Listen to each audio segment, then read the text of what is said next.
Russian protesters threw eggs and stones at Turkey's embassy in Moscow, a day after it shot down a Russian military jet along its border with Syria.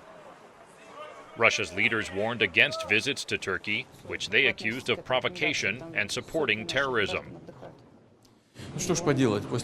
What can you do after such tragic events like the destruction of our aircraft and the death of the pilot? It's a necessary measure, and the foreign minister is correct to warn our citizens about the dangers.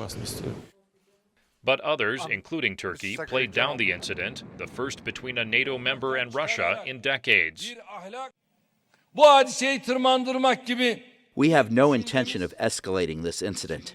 We are only defending our own security and the rights of our brothers. Analysts say Moscow's hopes that the French leader can bridge the gap between Russia and the U.S.-led coalition in Syria could be scuttled. And that's, of course, seen as a very bad outcome by the Kremlin.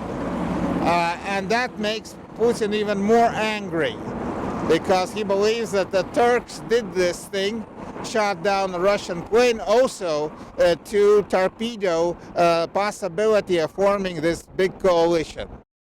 After the attacks in Paris, Hollande offered to share anti-terrorism intelligence with Russia. But on Syria, analysts say there is too much distrust and disagreement with Russia because it supports President Bashar al-Assad. Assad insists that he wants to participate in future elections and everything.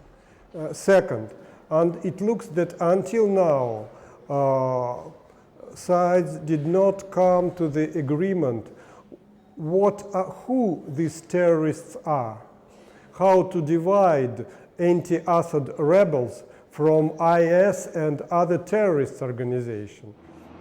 Analysts say France could still act as a symbolic umbrella for the fight against the Islamic State. But its role would likely be limited to helping prevent further incidents between the two sides. Daniel Schearf, VOA News, Moscow.